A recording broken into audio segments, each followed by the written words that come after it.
quel est votre sentiment par rapport à le don que l'orphelinat vous offre aujourd'hui? C'est parce qu'ils nous ont fait comme ça, parce qu'on est des orphelins. En tout cas, tous les sengo mingi. Na koyo ata ko lakisa bango ndenga na lati kitoko bona. Koka kisu ko somba ngoto. Kuna za kisu na mwenga. Nde na zui yango lelo na lati. Na za ne sengo makasi. Esengo nanga ezali boye. Esengeli ete pesa ba o bazosonga biso merci. Nzambe abakisela bango susu ya mingi. Ba continuer kosunga biso kaka bongo. Oyebisa na ba mama na ba papa o bazotala o baza musika o ba olinga basunga oyebisa ba mama likambo. Nazali kopesa bango Nzambe abatela bango kuna na États-Unis abatela pe o bazo ko soutenir biso Nzambe apesa bango kimia to kaka sangwa malamu sangwa mabete. Esenga ezali ke Nzambe abakisa bango ebele. Esenga ezali ke Nzambe abakisa bango ebele. Ndenge bazosunga biso Nzambe abakisa bango. Ba o baza mikili ya poto ba misusu pe baza na ba moyen balingi basunga bino message nini otindela bango. Nzambe apambola bango Nzambe asima mitima na bango ke ba soutenir biso. Papa nazana esengo mingi ya koleka nasengi Nzambe oyo apesi bino mayele ya kosunga biso ba veuve. Nzambe oyo apesi bino mayele ya kosunga bofele. Na pesi merci pour te to sepeli mingi. Na pesi merci basungi biso tozaki na bilamba olata te tozaki na biloko olia te ndenge bapesi biso bango tosepeli merci Nzambe abayisa bango na bao baza na États-Unis Nzambe apesa bango makasi Nzambe asunga bango. Bonjour à vous, chers internautes. Bonjour, bonsoir. Ça dépendra à l'heure à laquelle vous allez nous suivre. Je suis Doriane, la fille intelligence, derrière la caméra, Mira Kinzi. Quand on a souci à conformer Bino, nous sommes 9h30 heure de Kinshasa et nous sommes le 9 octobre 2021. Oyowapi équipe Mobimba et Kichi. Na district ya Tchango, na commune ya Ntsele, Kosolola, na Bana. Tozana orphelinat. Oxford Ministry. Toye kotala maemazoleka. Balobi les bonnes œuvres tabita aseka pona misala malamu toza bozo mona déjà ba manifestation les enfants baza koyemba toye awa totala ndenge nini bakopesa bana biloko les orphelins ba orphelie peut-être ba misusu bazanga bisika kovanda et c'est aujourd'hui toye tokolandisa tokolakisa bino plutôt na molai ndenge nini ba activité eza koleka à travers Oxford Ministry. Il y a évangéliste Alexis, hein, bonnes œuvres. À ne pas oublier notre Congo, c'est un Congo riche, mais les habitants sont pauvres. Bana bazangi, bakaye, bazangi babiki. Depuis le 4 octobre, rentrée scolaire et zonaki, mais ces enfants, bah, c'est bon biloko. C'est que si sikoyo, bana misus bazangi classe parce que il manque, bah. Biloko po bazonga classe. Voilà pourquoi makamdio se koleka awa badon bakopesa tomoni bilamba tomoni ba matelas tomoni ba cahier tout ça tokolanda vraiment activité ensemble na bino bato malam bino bato kosunga bisika basunga yango surtout les enfants donc je vous laisse suivre l'activité événement avec Mira Kinzi. Donc on a tout juste après pour nous clôturer. Donc on a la peine à color orphelinat, donc on a la peine à bana, impression à bango, sentiment à bango. Donc on a la peine à color orphelinat, na ba membre bazo travailler, ba fonctionnaire ndenge. Je vous laisse suivre et donc on a tout juste après pour clôturer. Suivez, merci beaucoup.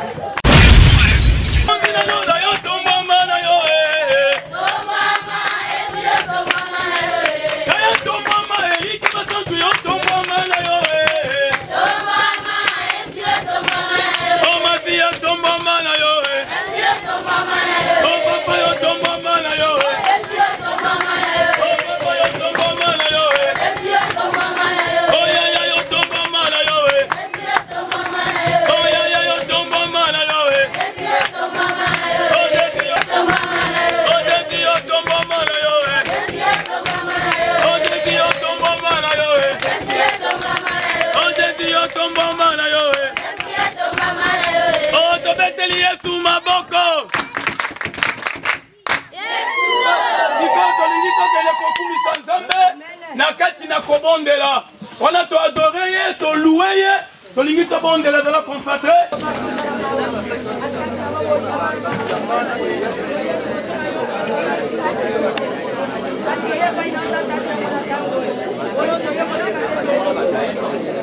Tomba mana Yesu, tomba mana yo, oh jambe to papa, oh jali papa na saya mana yo, oh jambe to que to sala que le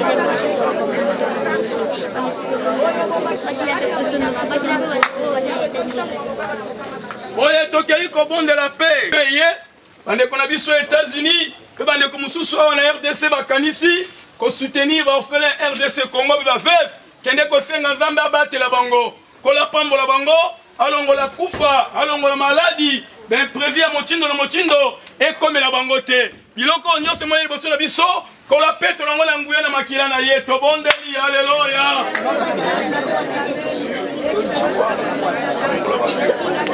Sika, kembona.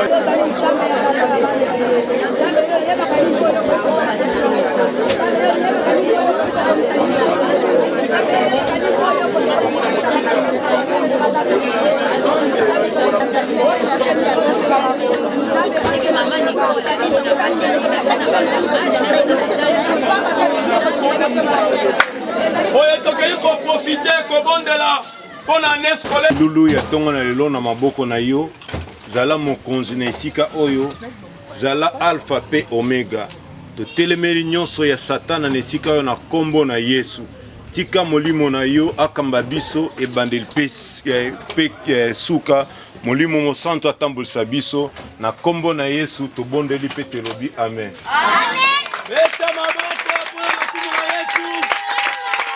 On continue avec l'événement, de bonnes œuvres. On soutient toujours les jours qui font de bonnes œuvres. Vous voyez, les cas qui n'ont le sang, les enfants, en bas côté, on a recaboué la bande, l'autre côté qui n'a présence, c'est un zambe. Tout ça vraiment dans Oxford Ministry, évangéliste Alex. Donc vous voyez que ce sont les hommes dédiés au bazar. À la base, il y a les évangélistes, il y a beaucoup de gens, les gens de la prière. Donc les enfants, qui d'abord au samela, avant tout côté, on a maïma koleka biloko bakani bapesa bango tout le monde bapesa bango baji bagato baza ko se rafraîchir et après bapesa bango ba objet classique na bango bapesa bango bilia awa tout le monde banguba bambika il y a bakaye il y a aussi de chaussures il y a des habits il y a de matelas donc après avoir prié après avoir mangé ne de koleka sous na moment oyo et ça li que to sangana aujourd'hui o bakokabola bana biloko ne to ba toujours tabita c'est comme on a mis ça là malamu le bonnes œuvres, Michel a soutenir Yango pour aider nos enfants. Les enfants, ce sont nos miroirs. Hein? Nos miroirs, l'obinabiso, ce sont les enfants. Et ceux qui banent à bazar, bien éduqués, ceux qui banent à bazo, bien, ceux qui banent à bazo, manquent mingi. Voilà pourquoi Fazer bazo tonda mingi. Maintenant, initiative à boyer, pour encadrer bana, copia bango à kodia, copia bango bakaye, tout ça, pour aider bango, c'est quelque chose de meilleur. Quelque chose de spécial, nous encourageons et manière à encourager, c'est soutenir cet orphelinat Oxford Ministry de l'évangéliste Alex. Donc c'est la seule moyen de soutenir cette activité, cette bonne œuvre à Sali. N'oublions pas, les Congos c'est un pays riche, mais pauvre. Il y a beaucoup de gens qui souffrent. Citoyens congolais vivent à $1, ceux qui passent aux statistiques par jour. Et ces enfants, ces pauvres enfants, ceux qui vont à Bana, comment le faire pour les nourrir? Bana va commis la bango victime. Mais avec ces genres il y a des initiatives, donc ce sont des initiatives à encourager. Donc, Motu Kolanda, Bana Kosambela, Bana Ba Kolia. Et tous les cas, directement, tant et c'est un gros parce que déjà les 4 qui classent pour dire que ces enfants jusqu'aujourd'hui ils classent parce que bazana en roté. Donc je vous laisse suivre et puis tokozonga on a côté sabino commenter ce que bazo kabola bango biloko o ezali objet o esala ki keto ya lelo suivez continuez avec Miracle. Merci beaucoup. Oh papa nanga ina pesa yoni ina pesa yo makasi nanga papier na se bongo. Il faut pas pouvoir qu'on a sié, toi qui t'as salué.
Ok, merci beaucoup à Mirakinzi derrière la caméra. Toujours continuer na émission na biso nde tolobaki toye na bibwa na commune en Steden na orphelinat kosolola na bandeko par rapport à Maimazo Salema tomoni badon ebele o bakopesa bana et tout bana pe baza ebele tolingi toyeba vraiment comment eza ko fonctionner orphelinat basalango quand baza na combien de bana badon ngo o bapesi eza ya bango moko to badon euti libanda tolingi koyeba mwa mingi sur l'orphelinat et je ne suis pas seule tozana moko ya bandeko que je salue. Bonjour, monsieur. Bonjour, madame.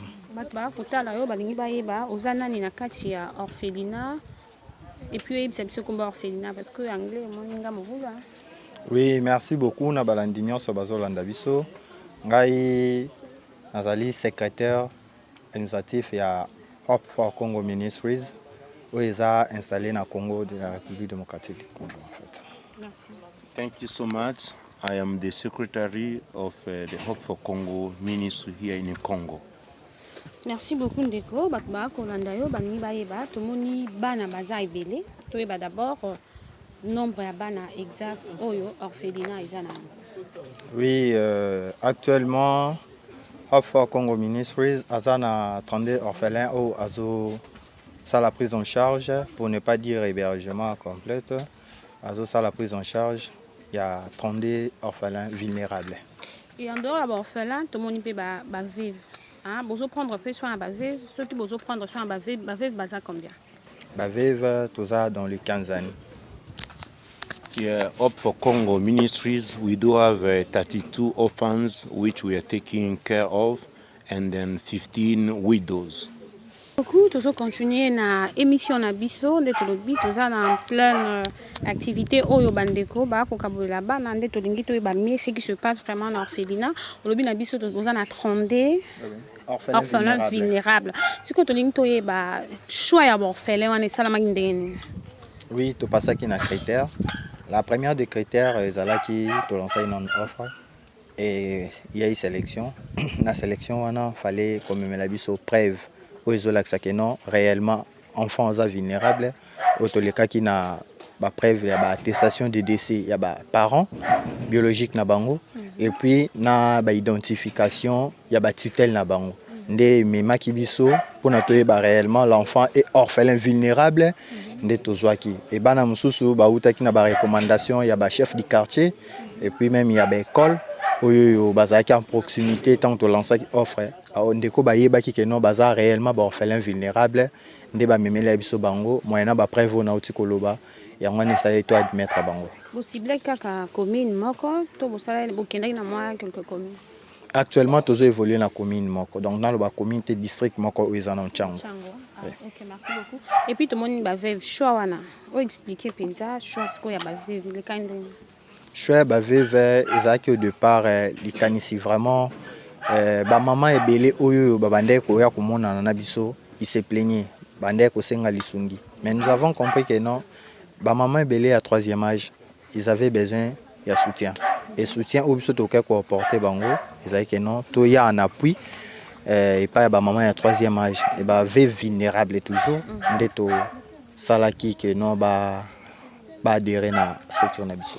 Ok, beaucoup merci. Tout le monde bana baza ebele. Est-ce que na orphelinat ou bana bazalaka na kati orphelinat ba vivara na bino elongo parce que tout le monde ba matela tout ça on dirait bana bazalaka na bino te. Est-ce que vous vendaka na bana to bana bazalaka bisika mususu? Oui, dans cette même optique on a profité na micro pour lancer hors demande. Il y a soutien topé soutien à bande nyonso oyo bazolanda biso libanda ya mboka lokola na mboka lokola bakonza mboka bande nyonso de bonne foi toza na souci ya kosala orphelinat mais makoki nanu emonanité actuellement bana bazana n'est pas batutelle na bango ndo moni ba matela oyo eza pona toya toujours en appui pour améliorer conditions ya kolala ya bana na ba ndako oyo bafandaka. Ok, beaucoup merci. Choix batitel rapidement pour que na biso beta biso pe ça fait combien des années que l'orphelinat a été créé? Ça fait maintenant le 13 décembre to kokisa 8 ans. Donc c'est depuis 2013 ndé orphelinat a qui créé le 13 décembre to kokisa 8 ans. Choix batitel. Choix batitel ça dépend parce que biso toko ça la choix tutelle mais tutelle aza mwana o moboti oyo andimi afanda na mwana o aza vulnérable to pe ndeko na kufa soit encore noko ndeko moko boye soit un membre de famille na bango to ba msusu pe ba famille msusu bazika à charge. Non ba famille msusu bazwa charge kaka ke non mwana moko de bonne foi andimi afanda na encadré de cette occasion nda qui peut présenter biso bana wana tozana bango na ONG. Ok, merci beaucoup. Na batitel bato amité mamalamu oyo bandimi ko zala na bana na lisungi pe orphelinat et tomoni par rapport ya soutien. Tomoni awa ba biloko eza belé, tomoni bilamba, tomoni ba sac, tomoni ba cahier, il y a beaucoup de choses. Est-ce que c'est ça par rapport ya propre fond na binomoko to bozo va déjà soutien à libanda? Bon, propre fond na bisomoko eza minime. Mais soutien plus eza bande copé au baza de bonne foi libanda ya mboka États-Unis précisément na Kentucky et bande ko mususu baza na ba province mususu na mikili angele nde bazo cha loboko nde bomoni misala oyo bali bakaye baketch ezoya pona kosunga ba orphelin au baza na mboka Congo. Ok, beaucoup merci beaucoup to comme na biso presque habité ceux qui du Cameroun pour sur la peine bana oyo baza ba bénéficiaire il y a ba don oyo et puis un message na population congolaise, un message na bandeko baza na ba moyen, un message fort to lobi ba bonnes œuvres, le bonnes œuvres ne meurt jamais bato boa musika bisika ko soutenir yango yo et tant que moko sali membre un message fort na bandeko ba Rolanda. Oui, eloko toki ko senga na bandeko nyonso ya bonne foi ba porto secours na œuvre oyo et puis bandeko oyo nyonso ba moni ke bazana lisungi ba lekani na bureau na biso siège na biso eza na avenue boulevard du 30 juin 37A na rue garage na commune ya Ntsele sai lokozo kende kinkole tozawana bolekana pona lisungi na bino nyonso bakonzi ya mboka bo porter secours na ba structure nyonso oyo zo sunga ba enfants orphelins vulnérables, pour faciliter les choses, appui nabino administratif, le quoi finance et aux alamala mingi. Contact ya awa na Kinshasa ezali plus 243 84 77 018 56 plus 243 84 77 018 56. Merci beaucoup. Toujours continuer na émission na biso nde tolobaki tokitaki sur terrain kotala ndenge nini misala malamu toujours ba bonnes œuvres toujours pe sa félicitation na orphelinat oyo pour na soutien ya bana oyo baza vraiment vulnérable toyebi ke mboka na biso eza le pays le plus riche bado bavandaka bayi ba pauvre les enfants vraiment souffrent et cette occasion pe si biso to louer to pe si na ba félicitations comme je dis sika ko sungande yango bana bango yo o batali miroir ya lobby ces enfants à venir ya lobby en cannabis vraiment bandeko bo soutenaka numéro epesami soutenez orphelinat oyo tozape na bana to ebite to ko moi bana mibale to tuna moi sentiment impression na bango par rapport ya bakado oyo bozo pesa bango. Ça ne dérange pas Yaya Poussana? Tourne un peu bébé. Yaka. Bonjour. Bonjour. Comment ça va? Ça va bien. Comment tu t'appelles? Je m'appelle Kitwimbal Emmanuel. Tu as quel âge? Moi, 8 ans. Tu as 8 ans. Kitim, approche un peu. Tout le monde, on a vu beaucoup de cahiers, on a vu des cadeaux et tout. Quel est votre sentiment par rapport à le don que l'orphelinat vous offre aujourd'hui? C'est parce qu'ils nous ont fait comme ça, parce qu'on est des orphelins. Est-ce que lelo na mukolo lelo est-ce que vous avez déjà classe? Déjà au bandaki hein? Lundi au bandaki lundi tout le monde ba cahier tout le monde ba saka tout le monde biloko belé oyo bandeko ba ko kabela yo parce que tu es orphelin mais tu as de parents ou ils ont orphelinat oyo ezozwa yo en charge ezosunga yo. Est-ce que eza nini na mukolo lelo na biloko bazopesa yo? Est-ce que ezali boye? Esengeli ete topesa bao bazosunga biso merci. Nzambe abakisela bango susu ya mingi bakontinue kosunga biso kaka bongo. Oyebisa na ba mama na ba papa oyo bazotala oyo baza musika oyo baolinga basunga oyebisa bango mwa likambo. Nazali kopesa bango Nzambe abatela bango kuna na États-Unis abatela pe oyo bazo ko soutenir biso Nzambe apesa bango kimia toyokaka sango malamu sango mabete. Amen, que Dieu te bénisse. Merci. Ok, nous sommes dans la joie avec les enfants. De balobi bana bazali miroir à venir ya lobby et sengo ezali makasi. Bonjour bébé. Bonjour. Bonne. Bien. Baba makasi kombo nani? Mvula Kafuti. Mvula Kafuti. Tomoni awa tomoni mokolo lelo ba papa basangisi bakaye basangisi biloko ebele pona kopesa bino. Esengo na yo ezanini? Esengo nga ezali ke Nzamba bakisa bango ebele. Esengo nga ezali ke Nzamba bakisa bango ebele ndenge bazosunga biso Nzamba bakisa bango. Ba o baza mikili ya poto ba misusu pe baza na ba moyen balingi basunga bino message nini rotindela bango? Nzamba pambola bango Nzamba sima mitima na bango ke ba soutenir biso. Toujours continuer na émission na biso na londe na zo continuer koloba bana tika ya kosunga yango yo parce que soki osungi awa mabele oyo ekobota kaka toyebi toza na ba sorte mabele ebele mabele musu ezara fertilité hein babi celui qui donne reçoit bandeko bosungaka bandeko bosungaka bamsusu bokindaka babara musu bogaspiara bambongo na ba musicien bisika ya kosunga yango yo les enfants bakopesa bino merci bakopambola bino bandeko batindi ba obenon batindi te oyo kozo opportunité ya kolanda vidéo oyo soutenez les enfants numéro déjà epesami na elamba na sac ba o basalaka ba conteneur sala conteneur pour ces enfants osali ya koteka mais otie mwa muke pona bana ezali esengo mingi yokoyi kobakisa nini po tobenga pe mama moko aloba sentiment na mokolo lelo. Oui, on a oki kobakisa ya motuya ezali ko remercier libota ya Up for Congo Ministries na États-Unis, bandeko nyonso ya Kenya, bandeko nyonso ya République démocratique du Congo, ba membre et o bazo porter soutien na bango na likanisi oyo ndenge komami na Bible nazalaki bolumbola lisaki ngai te na belaki o porta nga secours te nazalaki na nzalola lisaki ngai te. Maintenant là nde tozo pousser ba tozo beta ba cri ya ke non bana oyo bazana besoin lisungi na bino to porter bango sourire et oza eloko malamu mingi. Merci. Merci beaucoup. Tozo continuer tozo benga maman Veve. Maman moko veuve balobi ba vulnérable ba oh vraiment bazana pasi ya makasi oh lisungi ezali te tomoni ONG oh eza ko apporter soutien na bango ba ko yebisa biso ba bito to apena mona moko oh ba parents ne ba kufa kinzela moko tala ba souffrance ya boye vraiment nzambe ya pambola orphelinat o makasi tozana mama mbote mama na ngai boni santé santé malam na ngola nzambe kombo nani kombo na ngai mama Marie José Kapombe.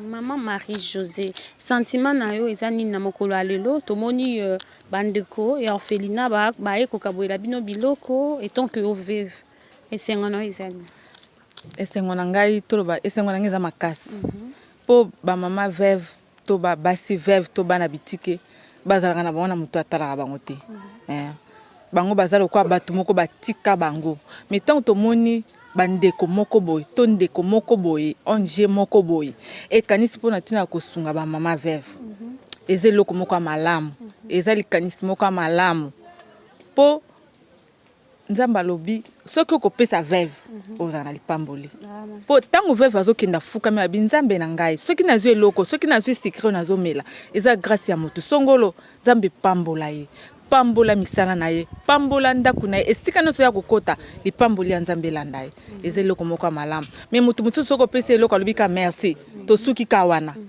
na oyo alobi nzambe apambola yo ozomona teke eza biloko mibale ya kokesana alors esengo na ngai eza ya makasi nzambe apambola onge ofort Congo apambola bakamina eza na bandeko mosusu mpe bao baza na posa kosunga kasi bazokoka baomona lolenge nini bakosunga baveuve te numéro ezali ya onge na biso bazwa yango baya mpona ntina kosunga biso baveuve toza na posa ya lisungi bana pe baza na posa lisungi soki basungi biso nzambe na biso ya baveuve akobatela bango mpo akopambola misala na bango. Merci beaucoup. Nzambe akobatela tokomi na biso na suka. En fait, question moko esouffre to mon maman yebisa biso kaka ba difficulté nini oyo bokutani nango depuis obandi musala. Oui, première difficulté, c'est le document administratif. Donc, pour nous délivrer ce document, des fois, nous avons des difficultés. C'est que accès vraiment, il y a des documents pour nous vrai correctement dans le cas. Des fois, c'est trop coûtant, alors que vous venez en aide dans l'État congolais. Et Yami Balé, et ça par rapport à la possibilité, c'est que nous pensons faire, nous sommes limités à habiter dans des problèmes de finances. Et ndenge na uta koloba na introduction na ngai bana ebongi bafanda na ba conditions elongo bani mais jusque là soki to ko mettre ko tia bango na ba conditions elongo bani te pona makoki ezalité. Donc tozana besoin ya makoki, tozana besoin ya lisungi pona to tia bango na ba conditions esengi, pourquoi pas ko créer orphelinat na ba conditions normales bana bafanda bana batanga et puis elekana na ndenge ya malamu. Ok, donc problème c'est que tu dois comprendre et si quand il y a bana revendre nena ne zwamite. Nani zwamite. ONG nzamba sungaki ndeko moko asungi espace yango ezali mais pona kotonga yango c'est trop difficile. Ok, merci beaucoup. Tokomi na biso na suka toko like sabino na molai ndenge nini bakopesa bana mwana na mwana kae na ye sac na ye matela et puis ba mama veuve. Tomoni que le problème difficulté ya makasi ezake esika o etongama. Hein? Tia briki na yo na ONG oyo na orphelinat oyo nzamba kopambola yo. Ata okufi parce que babi ba bonnes œuvres. Ata yo moni yango te bana ya bana na yo bako vivre yango ke na tiaki eloko moko boye na orphelinat moko songolo mwana moko boye akufela papa akufela maman alalaka kokufela ba parents eza pasi kokola sans affection wana mais soki bato batitel bazwami ba kokola au moins na affection ya batitel wana eza eloko ya sengo ba kopesa bango ba don eza eloko ya sengo likolo nango ONG difficulté ya makasi eza ke sengele tongama bino bat bosunga ka partout dans le monde oyo bokolanda émission oyo bo soutenir ONG oyo ekozala eloko ya kitoko tozo continuer avec Mirakindi to komi na temps oyo bakopesa bana ba cadeau Mirakindi akotalisa na molai bakaye babiko basac bilamba et tout Mirakindi akolakisa biso tozo continuer avec l'activité et sika wapi maki biso nous sommes dans la commune de Nsala nous continuons make this stuff to be bobele yende akiko sala eloko ya boye salama in our own we cannot do it na makasi na biso even remember Jesus said without me you guys you cannot do nothing na yebi ke Yesu alobaki soki ngai te bokoki kosala eloko te na bino moko. José na États-Unis. We greet also and thank our DG, our manager, atinde équipe na ye mobimba baya apona kozo ba image. Who has sent his team to come and take some videos. Ya topesi merci et pas na mwasi na ngai o aza na ngai longo moko te. We thank also the wife of Papa Alexis who is not with us. Maman Nicole aux États-Unis, ba gros bisous. In USA, then we are greeting. And then we know that all the mothers and the children here, they love you. If God give us more grace, in July next year we shall be with her. We thank also our church over there in USA where we are, and all the committee, and then Banakin who are in America. We greet them also. And then we greet a lot of kiss to Mama Julie. As I was getting out, he said, Papa Alexis, look at the bags for children. Take those bags. May God bless her so much. We thank also all the brothers and sisters who are helping us in different manners. Passer sans oublier la grande famille Hope of Congo ici à Kinshasa. I cannot also forget the big family of Congo here in Kinshasa. Président Gabi. Our President Gabi. Pasteur Bienvenu. Pasteur Bienvenu. Pasteur David. Pasteur David. Président Papi. Président Papi. Trésorier Gilles. Our treasurer Gilles. Maman Emilienne. Mama Emilienne, as we have had. They are always there. I cannot forget also Brother Jabi. Son Excellence, Monsieur le Secrétaire. And then our Secretary, Jules.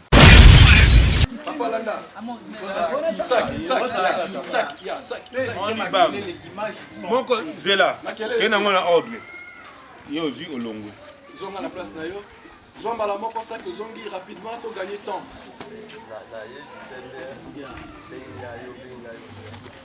Tout ça li rapide, to zongi malamon la place na yo. So ozu sakte pour se déranger te. If you don't get the bag, don't worry. We have a solution for you. Non ba nous sous ça ko tuni sa matériau tikala ka kinya. Don't fear, don't get Zomo ko mbala moko longwe otike baninga place. Tokei, que fait? Mineur.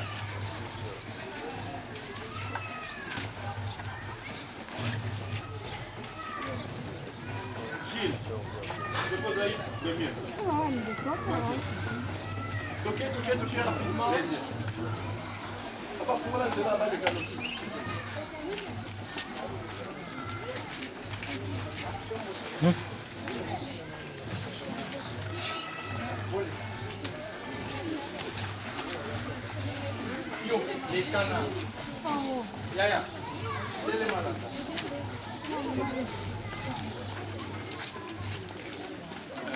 Tumbabu tika yona sakno ezali ngo na tika na ngo to pesa ke mudele wana pona yo zela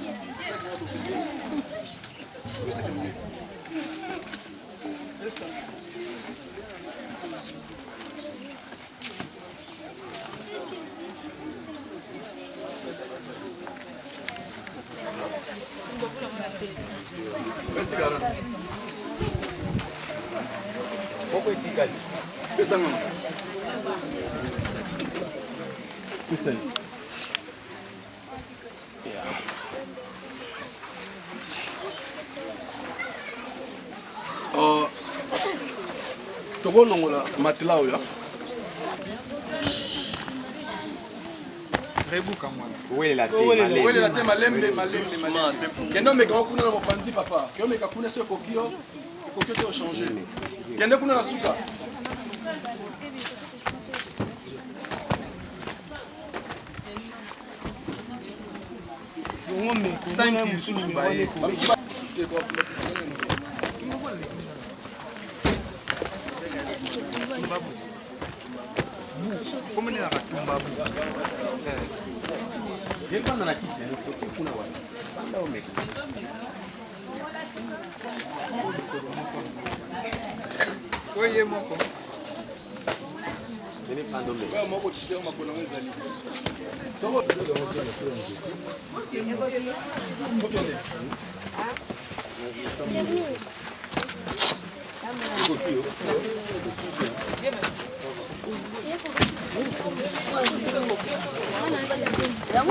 Nani ekoki te yo ekoki ekoki yo te zongisa so ekoki te okolongola na olangete ekangi yo makasi te olangete mosu eza epe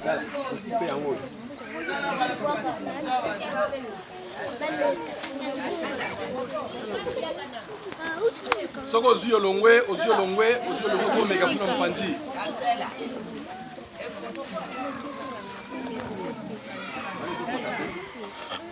José na États-Unis. We greet also and thank our DG, our manager, atinde équipe na ye mobimba baya apona kozwa ba image. Who has sent his team to come and take some videos. Ya topesi merci epai na mwasi na ngai o aza na ngai longo moko te. We thank also the wife of Papa Alexis who is not with us. Maman Nicole aux États-Unis, ba gros bisous. In USA. Then we are greeting and then we know that all the mothers and the children here, they love you. If God give us more grace, in July next year we shall be with her. We thank also our church over there in USA where we are, and all the committee, and then Banakin who are in America. We greet them also. And then we greet a lot of kiss to Mama Julie. As I was getting out, he said, Papa Alexis, look at the bags for children. Take those bags. May God bless her so much. We thank also all the brothers and sisters who are helping us in different manners. Passer sans oublier la grande famille of Congo ici à Kinshasa. I cannot also forget the big family of Congo here in Kinshasa. Président Gabi. Our President Gabi. Pasteur Bienvenu. Pasteur Bienvenu. Pasteur David. Pasteur David. Président Papi. Président Papi. Trésorier Gilles. Our treasurer Gilles. Maman Emilienne. Mama Emilienne, as we have had. They are always there. I cannot forget also Brother Jabi. Son Excellence, Monsieur le Secrétaire. And then our Secretary, Jules. Julien, oui. Vraiment, merci pour bango. We thank God for them. It is not easy. For the work that they are doing, they are not being paid. They are not paid. If we were to be like the thief, that the money which is buying all these things, we could have shared it together with them. As many people are doing. We are not the best. But we are trying to fulfill the work of God. Because it's the work of God. And that is why us also we are trying small. I told them to really be strong. They should first look unto the interest of God. During sun or rain, they are always there. May the God of Edinabala, our God, bless them. You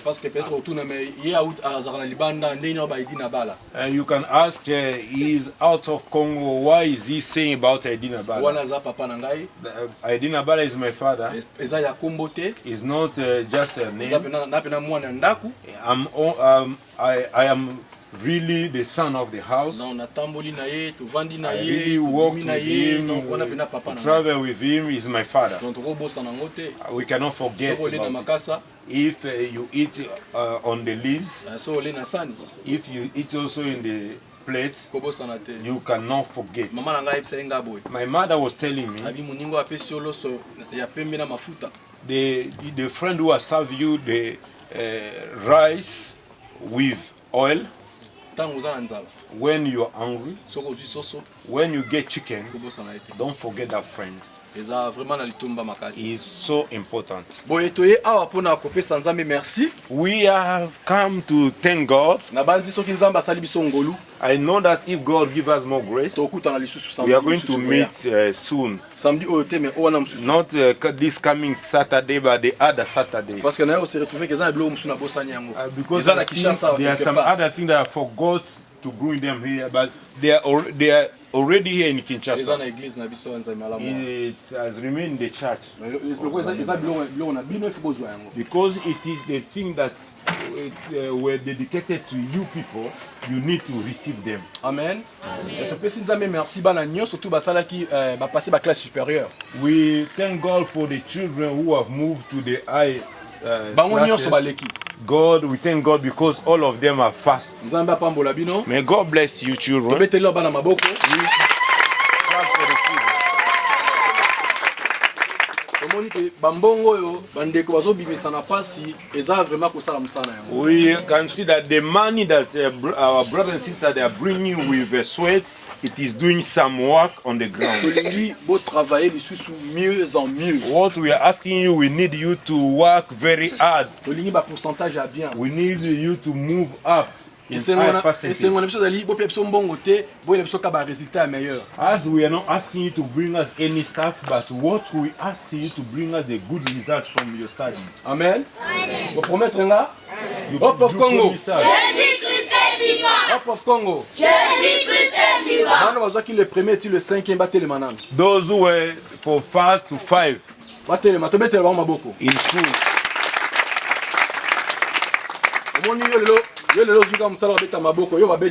You see, they are just, you are clapping for others, but they are not clapping for you. Donc, ça l'effort que prochainement, you need to work hard so that next time they clap also for you. Everybody likes to be clapped, no? Donc, tout ça, merci pour Vandi. Then you can have your seat. Il y a tout ça, cahier, sac, we have books, bags, shoes. Maintenant, il y a qui a un mois de mars. In the month of March, I was here. Quand je suis arrivé, when I came, I tried to move where children were staying. I saw many children were sleeping on the ground. It's really affected me. I have also some video, the house where I go. I say that over there in the USA, as we are throwing the mattress, I say, God, because you have allowed me to see this situation, I'm trusting you. When, as I'm going back, when I come, I need to give them the mattress. Let us clap for Jesus.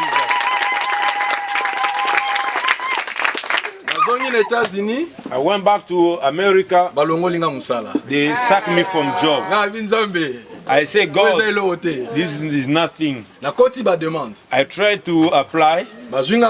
They give me another job. And they top up my salary.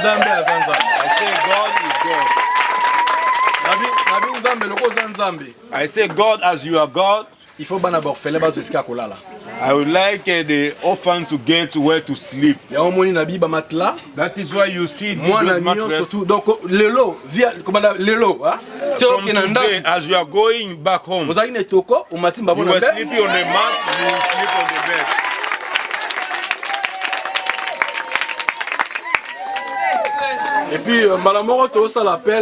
And now we are doing the appeal to our brothers, the government, our leader, in political leaders. We are asking, we need to help the children. Children are suffering. They are widows and then the orphans, they are suffering. You need to come and help them. Those are small things. If you decide to buy them, it will really help. We are really pleading you. We ask fathers and mothers. And we see one of our brother, he has really feel like Swahili is very nice. We are saying father and mother, our political leaders. On est en train d'insister vraiment pour notre président. En tout cas, nous avons besoin d'un soutien. We really need help. Yeah, those kids that need some help. Ces enfants ont besoin d'une aide. N'hésitez pas à venir en aide. Really, don't hesitate, come help these children. Des ministres, des gouverneurs, des ministers, governors, des députés. Dieu vous a placé là-bas pour God une cause. has put you where you are for one reason. Saisissons l'opportunité pour aider ces enfants. Really, it is the opportunity to come over and help these children. Et it will be very good thing. If you have money, you can, instead of going to the bar, net club, you see people are taking those what Bishop has said. But those children are looking, these children are looking even the matembele. I saw somebody taking 12 bottles of Nkoi beer. And then one person 12. We need to help each other. Comme Papa César voulait à ce que qu'on puisse répéter cela en Swahili, nous demandons à nos leaders de venir pour aider ces enfants. Ils ont seulement besoin d'une petite chose, pas vraiment beaucoup. Et ça sera une bénédiction. Et nous devons nous souvenir, notre Dieu est le défenseur des veuves. Il est le père des orphelins. Et ça sera une meilleure chose. Et Dieu va nous bénir. J'ai un exemple chez nous aux États-Unis. On n'aime pas voir les orphelins. On ne veut pas voir les mamans veuves. Nous les aidons. Et c'est ce qui fait que les pays s'élèvent toujours et toujours en haut. Malgré nous pouvons voir des petites erreurs, mais la main de l'Éternel est sur nous. Et parce que nous savons comment donner. Merci beaucoup. Et que le Seigneur vous bénisse. Our mothers, you need to help us in your prayers. A widow is a woman of prayer. You cannot say that I'm just a widow. You need to use your knees. And then your knees is what you open the door. When I will go and ask over there, and God will touch people to give. You, children, your prayer shall help. Because we need tomorrow you also to help the orphans who shall come.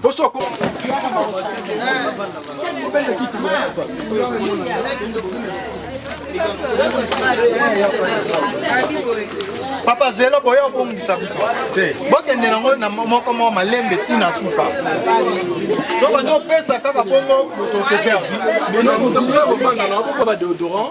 Ya ko tala sama peka na ba savon suka nango. Ah.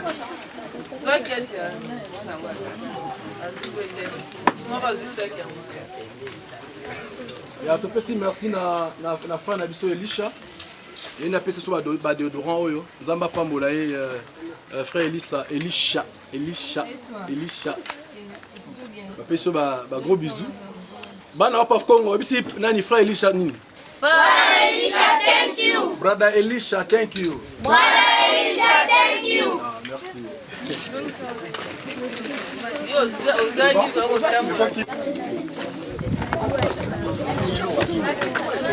Pardon?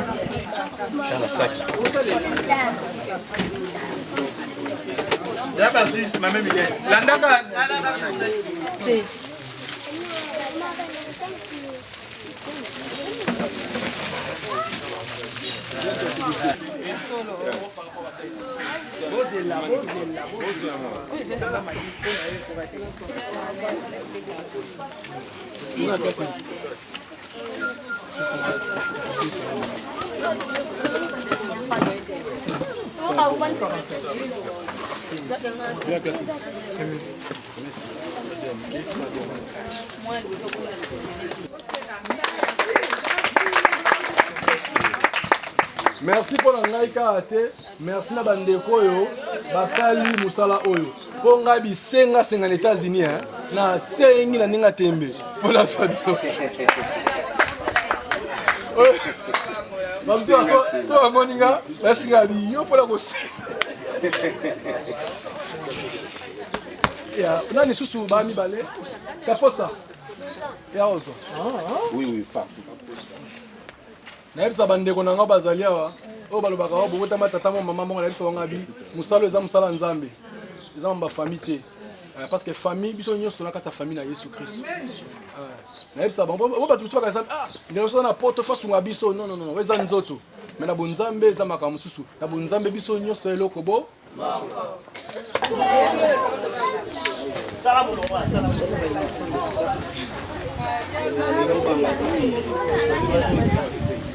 Kabela lati. Bafumenga na olata. Ya, kala dilo.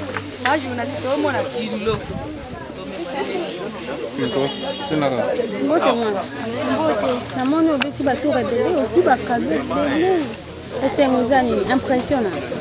Napesi bango merci basuli biso tozalaki na bilamba olata te tozalaki na biloko olia te ndenge bapesi biso bango tosepeli merci nzambe abayisa bango na baoyo baza na États-Unis nzambe apesa bango makasi nzambe asunga bango Maman vie bisa biso sentiment no eza nini na bato rebele obeti oyo tongi na bilamba esengo eza impact. Papa naza na esengo mingi ya koleka nasengi nzambe oyo apesi bino mayele ya kosunga biso baveuve nzambe oyo apesi bino mayele ya kosunga baorphelin napesi merci po ete tosepeli mingi eza na moto moko te abimi awa azangi esengo biso tobimi na esengo na oyo bino bosali mpona biso nzambe apambola bango nyonso oyo baza na likanisi ya kobongisa biso bo baza na likanisi ya komona ye te biso mpe tokóma bato na mokolo lelo topesi bango merci nzambe apambola bango koleka mama asepeli mingi eloko nene asepeli nakumisi nzambe liboso nzambe aza malamu aza bolingo akanisi bana betike na basi bafufela mibali naza lisu likambo na koloba te napesi bango merci mingi merci alola azwa lokumu nkembo mpe masanzo ezonga epai na ye mpo ete apesi papa Alexi likanisi ya kokanisa bana oyo bazanga batata na bamama bazanga mibali antuka toza na esengo mingi nakoyo ata akolakisa bango ndenge nalati kitoko boye nakokaki isu kosomba yango te mpo nazalaki isu na mwenda nde nazwi yango lelo nalati naza na esengo makasi nzambe apambola bango na papa Alexi na mwasi na ye na bana na ye mpe na bandeko nyonso baza kokontribue mpona kosunga bana oyo so tokóma na biso boye bato ya mawa abandone babwaka biso nde papa Alexi aye kolokota biso mpo tolata lisusu eske nazalaki su na ide ya kolata pilover kasi nga nalati nango na nzambe nakumisi nzambe wana azwa lokumu